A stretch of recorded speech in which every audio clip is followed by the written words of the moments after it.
హైదరాబాద్ విజయవాడ హైవేపై వాహనాల రద్దీ కొనసాగుతోంది. చిట్యాల చౌటుప్పల వద్ద వాహనాలు నెమ్మదిగా కదులుతున్నాయి. నార్కెట్పల్లి అద్దంకి హైవేపై ట్రాఫిక్ పెరిగింది. ఉదయం పొగమంచుతో వాహనదారులు ఇబ్బందులు పడ్డారు. సంక్రాంతి సెలవులు ముగియటంతో ఏపీ నుంచి హైదరాబాద్కు తిరుగు ప్రయాణం అవుతున్నారు ప్రజలు.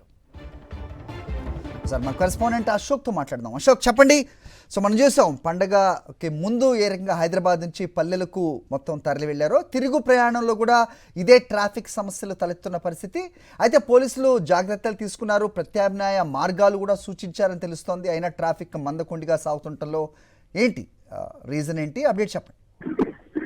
ప్రధానంగా మనం ఎన్ఎస్65 ట్రాఫిక్ జామ్ కావడం ఫ్లైఓవర్ల నిర్మాణం గతంలో ఎన్ఎస్65 నిర్మాణం జరుగుతున్నటువంటి సమయంలోనే ఒక లోపభూయిష్టంగా వివరించినటువంటి నేపథ్యంలోనే పలు చోట్ల ఫ్లైఓవర్ నిర్మాణం లేకపోవడంతో అంతకంత రోడ్డు ప్రమాదాలు జరుగుతున్నటువంటి క్రమంలోనే ఎన్ఎస్65 పై 5 చోట్ల ఫ్లైఓవర్ నిర్మాణాలు జరుగుతున్నటువంటి నేపథ్యంలోనే ట్రాఫిక్ కూడా భారీ సంఖ్యలో వాహనాలు వస్తున్నటువంటి క్రమంలోనే ఎక్కడికెక్కడ కూడా ట్రాఫిక్ అయితే రద్దీ కొనసాగుతున్నటువంటి పరిస్థితి ఉంది. నిన్న మౌని అమావాస్య కావడంతో ప్రయాణాన్ని కొంత విరమించుకున్నటువంటి నేపథ్యంలోనే ఈ రోజు సోమవారం ఏపీలో మిగిలిపోయినటువంటి వాహనదారులంతా కూడా హైదరాబాద్ కు చేరుకునేందుకైతే ప్రస్తుతం అయితే వెళ్తున్నటువంటి క్రమంలోనే చిట్యాలతో పాటు పెద్ద కాపర్తి వెల్మేడు ఇటువైపు చూస్తున్నట్లయితే టేక్మట్ల వద్ద కూడా భారీ సంఖ్యలో వాహనాల రద్దీ అయితే కొనసాగుతున్నటువంటి పరిస్థితి కనిపిస్తుంది. ప్రస్తుతం మనం చూస్తున్నట్లయితే ఇంకా దాదాపు 1,50,000 వరకు కూడా వాహనాలు వచ్చేటువంటి అవకాశం ఉందని చెప్పేసి కూడా అధికార వర్గాల నుంచి తెలుస్తుంది. హరి రైట్ అశోక్.